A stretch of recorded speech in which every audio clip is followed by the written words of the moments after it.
I definitely believe that having the right tools, but also having the right mindset can really help, stimulating creativity whenever and wherever it happens. For some people, they need to be in a particular environment to stimulate their creativity. For other people, it's the moment that matters. So how can we, through technology, be able to capture that level of creativity, stimulate that level of creativity, and then enable the collaboration that can boost that creativity? Each morning, I start my day by scanning news headlines and social feeds. A couple of months ago, I came across an interesting article in futureforum.com about building organizational culture in a hybrid world. And of course, that's amid all of the counter media that talks about return to office initiatives that are challenging the nature of remote working for some organizations in a very bold fashion. The article itself featured then CIO and VP of Analytics and Business Services for Unilever North America, Alessandro Ventura. I'm someone who's always on the hunt for interesting voices to feature on this podcast, and we approached Alessandro to join us to chat about his passions and priorities, his career trajectory, and of course, the importance of building organizational culture in a hybrid world. Little did we know that in preparing for today's conversation, that news of his appointment to Global VP of Technology Transformation at Unilever would be announced on social this morning. I have to say, this was the best combination of an exciting, enjoyable, and humbling conversation with Alessandro, or Ale, as those people closest to him call him, and on such a fateful day. Join me now in conversation with an impactful, intelligent, and passionate people leader who is all about making the digital headquarters at Unilever an enjoyable, enabling, and effective place to nurture not only corporate culture, but also to help deliver business results. This is Nancy Goebel, DWG's Chief Executive and your host. As always, Digital Workplace Impact is brought to you by Digital Workplace Group. Happy listening. Alessandro, I am so delighted to welcome you to the Digital Workplace Impact podcast studio today. And on such a fateful day, I happened to catch in my morning feed that you've launched into a new position as Global VP of Technology Transformation at Unilever. Congratulations and welcome. Thank you. Thank you very much for having me. And so I'm always on the hunt for interesting voices in our industry. And not long ago, I stumbled upon your name in an article on futureforum.com and just felt an immediate connection with your thinking about building organizational culture in a hybrid world. And I very much look forward to exploring that topic with you as part of today's conversation. But given that your career has been such an interesting one, with a true exclamation point on the day, I thought it would be interesting to get a little bit of a window into your 20-year career at Unilever. And I guess nowadays, people do move quite a bit within organizations and across organizations. And so I have to start by asking you, to what do you attribute your longevity and success? Basically, Unilever is an organization that constantly adapts and changes. And so I've stayed at Unilever because in the last 20 years, it's always felt I could learn something new. I'm a big advocate of lifelong learning. I like learning new things. I like challenging myself with, new and different tasks and different things. So I have to say Unilever has given me the opportunity to move, live in different countries, come across so many different international cultures, And this for me is like what gives me energy. So the opportunity to learn, the opportunity to face new challenge, the opportunity to live in different places, and obviously in all that, the opportunity to develop myself professionally and personally. So I have to say, even when I compare the opportunities that the external world was giving me, I've always found the opportunities that Unilever was proposing me more interesting, fascinating, and challenging. And clearly, just in being connected with you on LinkedIn, it's apparent that that holds true not only for yourself, but in what you try to do with colleagues all around you.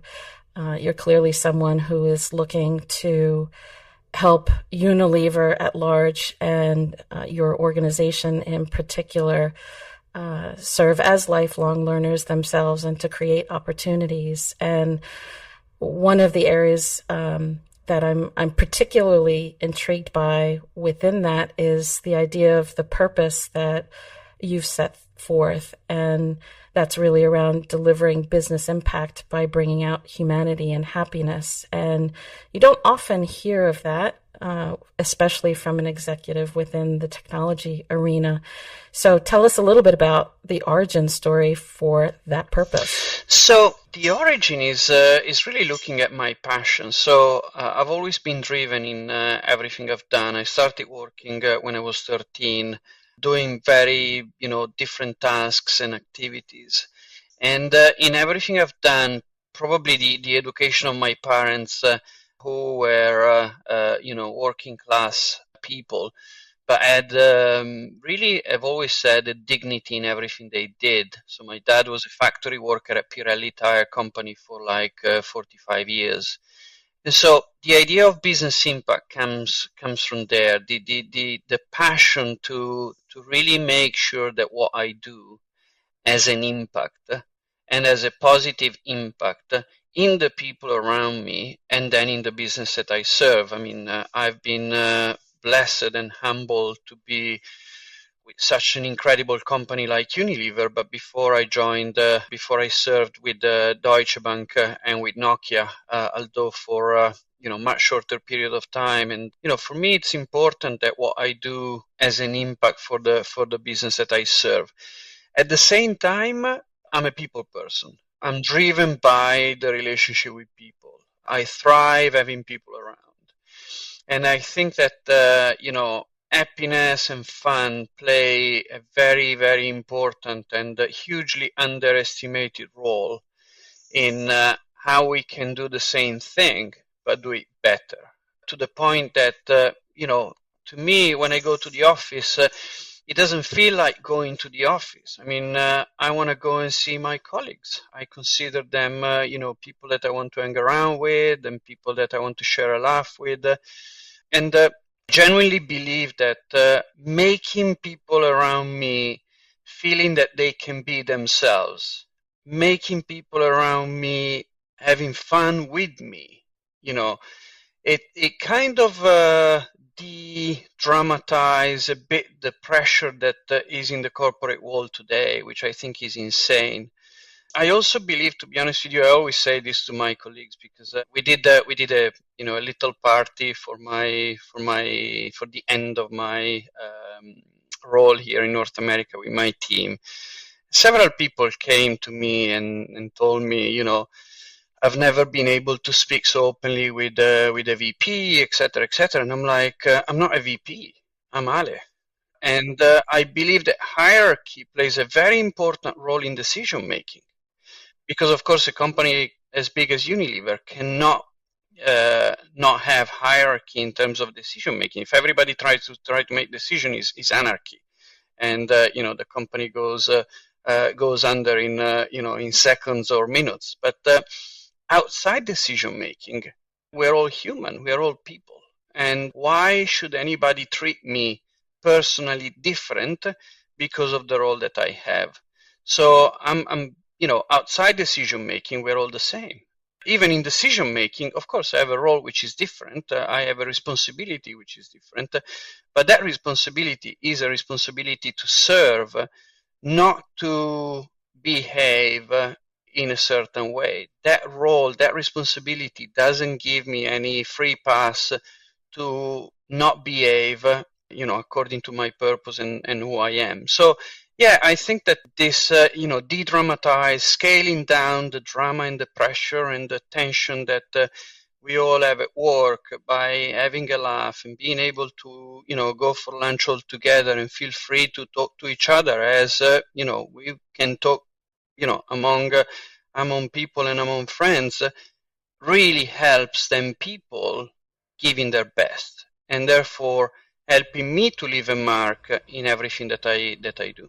And when we think about what we're hearing in the news media these days with organizations calling upon the return to office and in some cases even issuing mandates to command that change happen in the now, it feels like such an important time for us within the digital workplace arena, those of us who are stewarding the digital headquarters of the organization, to pause and have conversation afresh with leaders like you, recognizing that individuals bring their whole selves to work.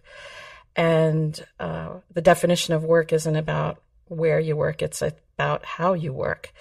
And so to recognize that we need to not only look at the what and the why, but the how is critically important too.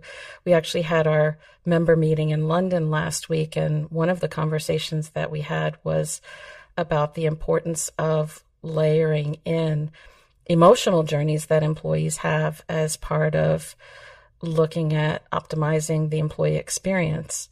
And yes, that's digital, but that's also physical. And so recognizing that building organizational culture in a hybrid world is a topic for which you are very passionate, and it is a big priority, and one that you share very openly in external channels, whether social or otherwise. I really wanted to have a spotlight moment for that conversation. And so Unilever is very much operating within that hybrid arena. And I know that some organizations leapt into that space by virtue of the pandemic, but I'm curious to know if this has always been a priority for Unilever, or is this a more recent advent?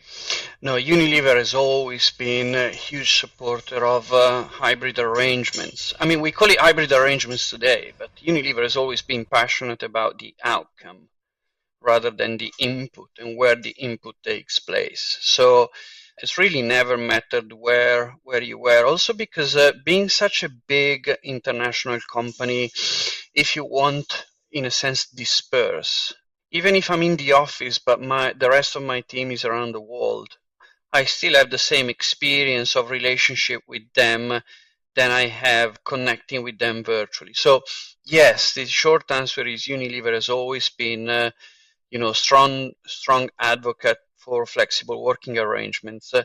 And this comes back from our very origins. So Lord Lever founded what became Lever Fabergé and then Unilever in Port Sunlight. And he built a village. He built houses for people. And why I'm mentioning this, not because that was a hybrid working arrangement, because factory worker need to go and work in the factory, but because ever since the creation of our company, there's been clarity around the fact that people need to conceive work in unity with the rest of their lives. So, coming to the modern days, even if COVID didn't happen, if there are parents of young children and, young children fall sick one day, who am I to tell that person you need to come to the office? And even if I do that, that person will be to the office thinking about their child sick at home. So they will be even more productive if they are able to take care of, the child or, relatives, etc., and commit to work rather than say, no, you need to come to the office no matter what. So I am a huge, big proponent of hybrid working arrangements. And Unilever has always been truly accommodating to the needs of the employees. Obviously, holding employees accountable to then get the job done.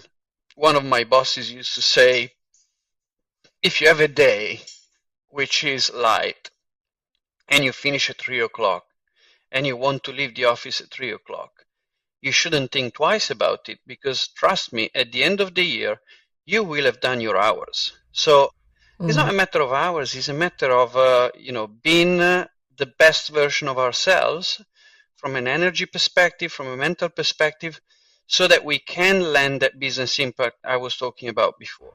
Now, having said that, and being a people person, I also believe that personally I need to be in the office a couple of days a week, because I need to see people. I can't only see people in 2D on a screen. I need people. I mean, I'm Italian, I'm a hugger, I give people pat on the back, push high five, etc., etc. So I'm very, very lively in the office. And, although I like hybrid working arrangements, that day or 2 days a week, I really need to see people and get some energy from direct relationship with people. And I think the key here is knowing when you can be a remote presence and when you do need to be a physical presence. And it feels to me, it feels to us within DWG's circles that those in-person connections that we make have almost become sacred. We appreciate them in a different way now coming out of the pandemic, and allowing people to make adult decisions about when they're working in one format over the other, grounded in the impact story, is a very emotionally intelligent way to think about the process, and you're a living example of that. Although you mentioned you're a people person, of course, you also sit within the technology arena. And knowing our audience, I think it's important for us to talk about the role that technology plays in creating and sustaining the culture within Unilever's hybrid workplace. So tell us a little bit about that. Well, technology is incredibly important. So you mentioned a word before which is very dear to me. You mentioned digital headquarters. And this is very important to me because the headquarter or the office used to be the place where work was done. And obviously today, not only post-pandemic, but already before the pandemic, the idea of the headquarter and the office is changing, because there's a much more flexible conception of the office and of the headquarters. And so technology really is the unlock for people to be able to work and be productive wherever they are. And so, by the way, technology is not in a dichotomy with people. So technology and people can, go together. One of my biggest experience during the pandemic was to understand how much proximity bias I had before the pandemic. Because of course, I was a 4 to 5 days person in the office, and being a people person, we used to go for lunch, coffee, and have fun together with people in the office. And then come the pandemic, off you go. You are isolated at home. But my team is spread across 7 sites, and I got to know so much better people that were not co-located with me, because all of a sudden technology offered an even platform for people to relate to myself and for me to relate to people. And so I do believe that technology and the person work alongside. And the technology is the enabler. The technology is the tool. Technology is like a hammer, but you need to be able to use it. So you need to have the creativity, the human creativity, to use it at its best. So absolute advocate about the fact that technology can empower and amplify the impact that the human can produce. And so let's pull that thread a little bit further. Of course, it's critically important to have the right tool for the right job. You don't want to use a vacuum cleaner to hammer a nail. You need a hammer. And so, how do you think technology solutions have helped create a culture of collaboration and creativity and connection within Unilever? As I mentioned before, being a proponent of hybrid work much earlier than the pandemic, we really had a competitive advantage in this space. So we were very lucky to migrate at the end of 2022 and beginning of 23 from Skype to Microsoft Teams. Skype is more of a communication tool. Microsoft Teams is much closer to a digital headquarter type tool. So going from communication to collaboration. We were very lucky to initiate a migration of our VPNs from on-prem to the cloud.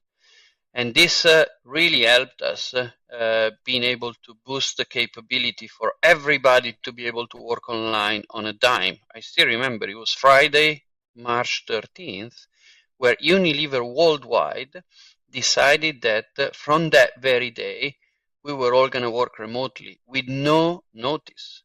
And so having, I think cloud has been a huge accelerator to be able to give people an even platform. And we were very, very much ahead of the game from a Unilever perspective to be in that place. And then the culture was already there because we were already a company that favor hybrid working, and we had a huge, long-lasting experience on working remotely. So I definitely believe that having the right tools, but also having the right mindset can really help, stimulating creativity whenever and wherever it happens. For some people, they need to be in a particular environment to stimulate their creativity. For other people, it's the moment that matters. So how can we, through technology, be able to capture that level of creativity, stimulate that level of creativity, and then enable the collaboration that can boost that creativity? So I think,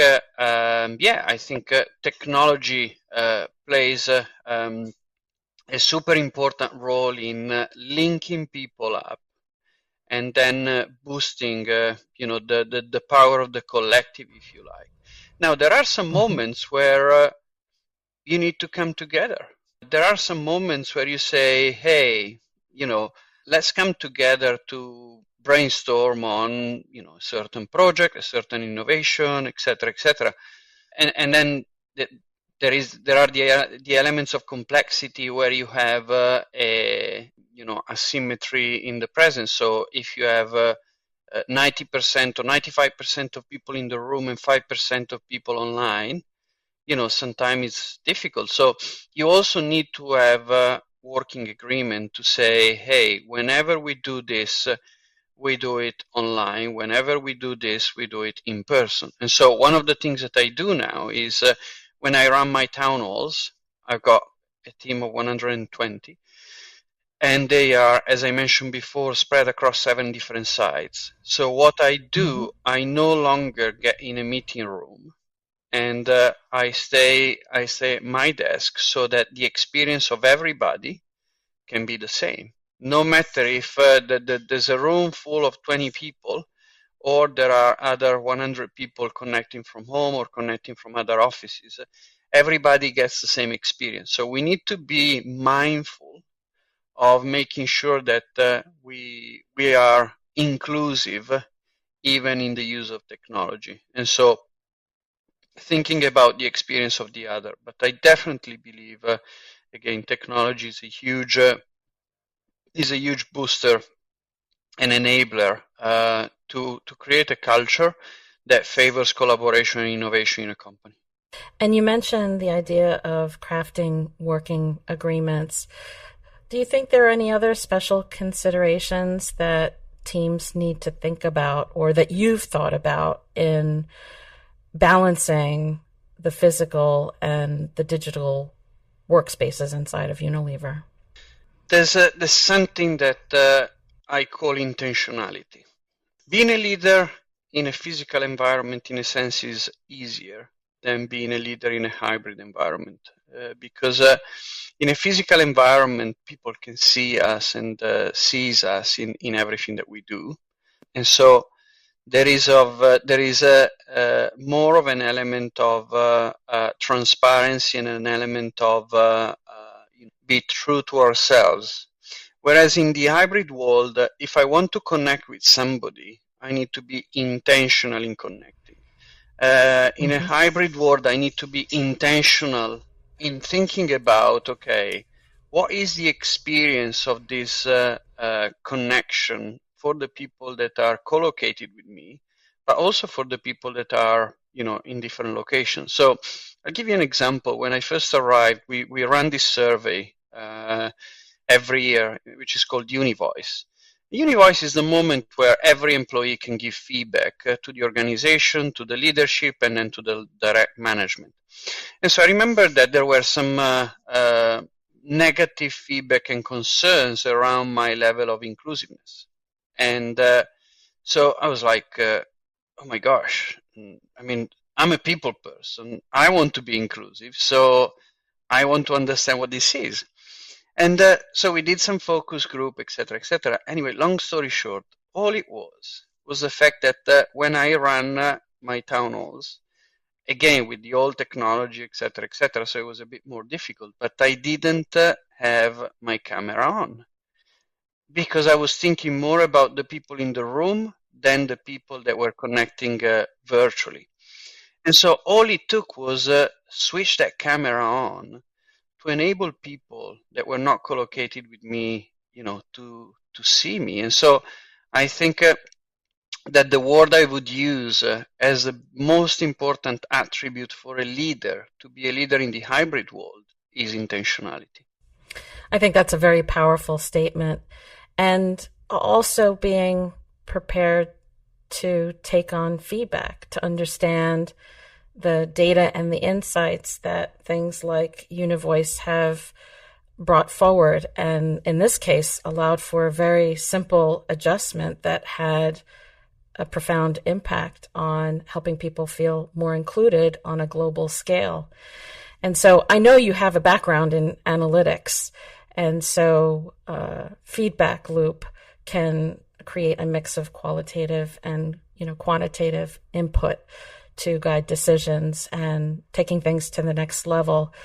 What are some of the other ways that Unilever measures this success in the technologies that you're using within the hybrid workplace? So in terms of success in technology adoption, first of all, the biggest metrics of success for our company is obviously the financial performance of our company. That's the most important thing. But then in addition to that, when it comes to success in the use of technology, we have two KPIs that we look at. One is the adoption, so the number of unique users that use that specific technology compare with the total number of users that have access to that technology. That gives us a quantitative metric around how many people are using it. And then we have a qualitative measure metric that is the NPS score, the Net Promoter Score. And a year and a half back, we decided to harmonize all the feedback, the qualitative feedback that we receive from the user of our technologies using the same KPI, which is the NPS. So the NPS helps us understanding the areas that we need, where we need to improve. So it's very, very important to think about the user journey and the user experience, because a technology can be very, very effective, but user may still hate it because, yes, it performs the task that it was designed for, but it's not easy to use at all. And so we use the NPS score to understand how can we make that technology simpler and simpler. So it all comes back to creating an understanding of the what, the how, and the why. So there's clarity about the impact that's achieved and the journey that's been taken along the way to understand whether there's friction in the system or things need to be optimized in some fashion. And part of the reason I asked about this question was not only because of your background, Alessandro, but also this conversation coincides very beautifully with some new research that we've just released, which is designed for digital workplace leaders and their teams to be able to tell the impact story behind the work that they're doing within the digital headquarters. And oftentimes, this is an area that is not as mature in lots of organizations. And so when there are advanced teams that are leveraging analytics in the way that you've described, we like to shine a spotlight on those living examples. We have seen some of our members even start to use data scientists to help understand and interpret the numbers around the experience and the qualitative feedback to bolster that development area within digital workplace teams. And so we're coming close to our final moments together. And so I wonder if you have any advice to share with digital workplace leaders and teams, not only on this topic around culture in the hybrid workplace, but about the digital headquarters as a whole, especially given how generative AI is making its way into this space as well. So I would say, first of all, flexible working arrangements are here to stay, and they are convenient to take into account for big corporations, because when you have a large number of employees, you need to make sure that you put the employee in the best position to be able to deliver that business impact that I was talking about at the beginning. And so the second point is to really think and be sharp on what does that digital headquarter look like for your specific corporation. And then thirdly, to develop a culture that is inclusive and leverages on hybrid working arrangement so that people can feel equipped in how to navigate and get things done and land that business impact with hybrid working arrangement. And fourth, I would say a clear advice to business leader is the intentionality that I was talking about before. In order to be real, human, empathetic leader in the hybrid world, we need to be much more intentional. So these are the four things that I would advise, I would give my giveaway. So that is such a clear blueprint and very actionable. So I appreciate you encapsulating our conversation so crisply and framing it as parting advice for this group of leaders. And so I have to ask, have we missed anything, Alessandro? Is there anything you were hoping I'd ask you and perhaps haven't?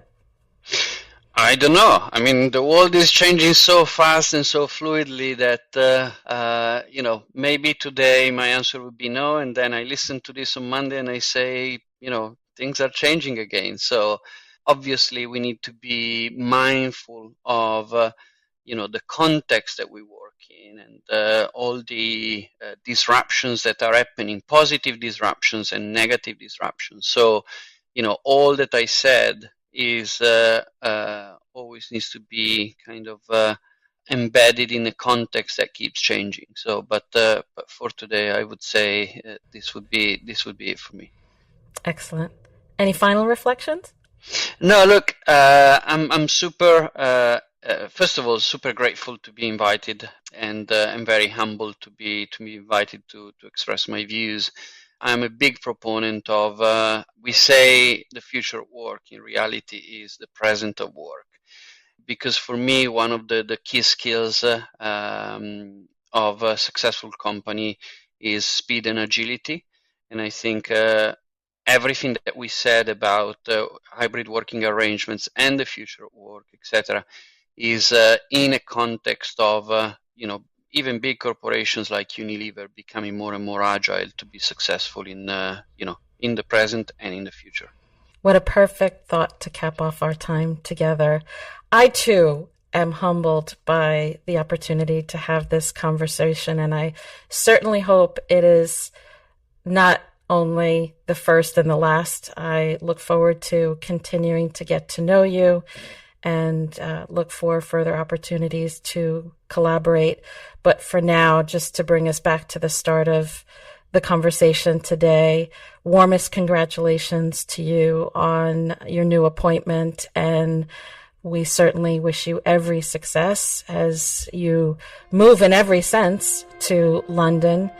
And we'll look forward to hearing how this new adventure unfolds. And if the stars align, hopefully we'll be able to have a part 2 conversation as you get grounded in that new role. But for today, thank you so much for coming into the Digital Workplace Impact podcast studio, Alessandro. Thank you very much.